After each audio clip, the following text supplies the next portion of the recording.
आज का हमारा विषय है राजभाषा। राजकाज में प्रयुक्त होने वाली भाषा को राजभाषा कहा जाता है। 14 सितंबर 1949 को संविधान में हिंदी को भारत की राजभाषा घोषित किया गया। भारतीय संविधान के भाग 17 में अनुच्छेद 343 से 351 तक राजभाषा का संविधान में प्रावधान किया गया है तथा संविधान की 8वीं अनुसूची में 22 भाषाओं को मान्यता प्रदान की गई है। अनुच्छेद 343 के अनुसार संघ की राजभाषा हिंदी और लिपि देवनागरी होगी। संघ के शासकीय प्रयोजनों के लिए प्रयोग होने वाले अंकों का रूप भारतीय अंकों का अंतर्राष्ट्रीय रूप होगा।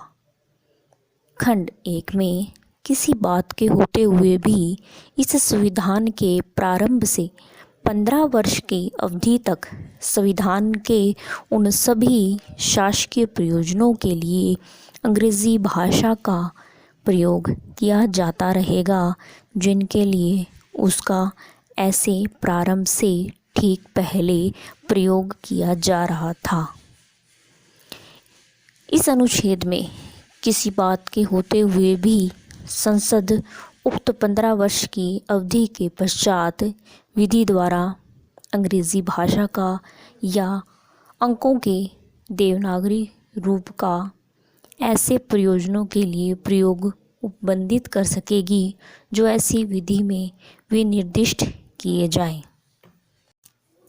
अनुच्छेद 344 राष्ट्रपति 5 वर्ष के बाद और उसके बाद हर 10 वर्ष की समाप्ति पर राजभाषा आयोग का गठन करेगा।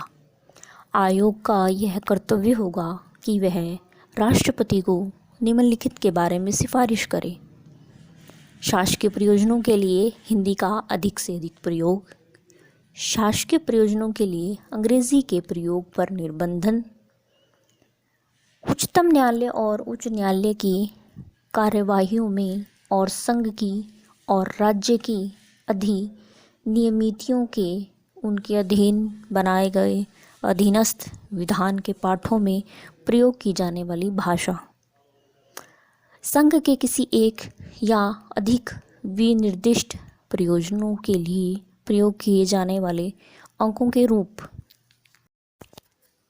अनुच्छेद 345 के अनुसार किसी राज्य का विधानमंडल विधि द्वारा उस राज्य में प्रयोग होने वाली भाषाओं में से किसी एक या अधिक भाषाओं को या हिंदी को उस राज्य के सभी या किन्हीं शासकीय प्रयोजनों के लिए प्रयोग की जाने वाली भाषा या भाषाओं के रूप में अंगीकार कर सकेगा, परंतु जब तक राज्य का विधानमंडल विधि द्वारा अन्यथा उपबंध ना करे तब तक राज्य के भीतर उन शासकीय प्रयोजनों के लिए अंग्रेज़ी भाषा का प्रयोग किया जाता रहेगा जिनके लिए उसका इस संविधान के प्रारंभ से ठीक पहले प्रयोग किया जा रहा था। धन्यवाद। भाग 2 में हम पढ़ेंगे अनुच्छेद 340 से लेकर 351 तक।